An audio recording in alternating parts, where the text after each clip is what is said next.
Away talaga. Kahit dito sa I Want ASAP, sa Showtime, I think... Am I really that much? And when these feels down, am I? You don't really know you. Nag-co-host sa I Want ASAP si Fiang kasama sina AC, Emilio at Jeremy. Nagbiruan ang apat. Lagi kasing parang galit si Fiang. At naikwento pala ni Fiang na before siya pumunta ng Pangasinan, galing siya ng Jinsan at Coronadal at nakapag-showtime din siya. Kaya sumingit si Emilio na nga, nagaway pa nga daw sila ni JM. Kaya sabi naman ni Jeremy, ang dami mo talagang inaway dito sa I Want ASAP at sa Showtime. Pero pinaliwanag naman ni Fiang kung bakit niya inaaway si JM that time. Pero agad namang umatake ang mga bashers ni Fiang na nakakahiya daw si Fiang dahil lahat na lang daw inaaway. Yun ba daw yung tinatawag nilang character development?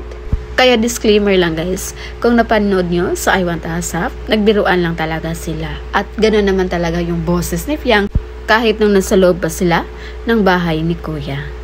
Hindi po yun pang-aaway. Yun po yung way na para hindi maboring yung mga nanonood. Ganon talaga sa showbiz. Hindi lahat seryosuhan. Dapat marunong ka ding sumakay sa kakulitan.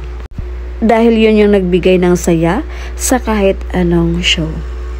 Pero on the other side naman guys, marami din ang natuwa at humanga kay Fiang dahil hindi daw ito nakaramdam ng pagod. Na-imagine daw nila kung gaano ka-hardworking ang isang Fiang. Dahil mula pa sa Showtime, pumunta ng Coronadal at ng Jinsan, tapos dumiretso sa Pangasinan.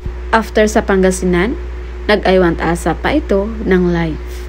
Gayunpaman, sobrang ganda pa rin ni Fiang, pero makikita pa rin natin sa kanyang mga mata na talagang pagod na din siya. At may payo pa si Fiang sa kanilang mga fans and supporters na wag daw mag-compare dahil marami ang nagsabi na mas magaling daw si Jazz kaysa kanya. Pero hindi nagalit si Fiang bagkus sinabi niya magaling daw talaga si Jazz. Kaya marami ang bumilib sa kanya dahil pinoprotektahan niya din talaga si Jazz na hindi mabash. Hindi kagaya daw kay Jazz na pag binabash si Fiang hinahayaan lang. Kaya mas pinili siguro ni Binsoy at ni JM na kay Fiang sila dahil ito yung tipo ng kaibigan na hindi ka pabayaan at hindi ka hihilahin pababa. So yun muna yung pa-update natin guys. And again, this is Mills TV. Thank you for watching.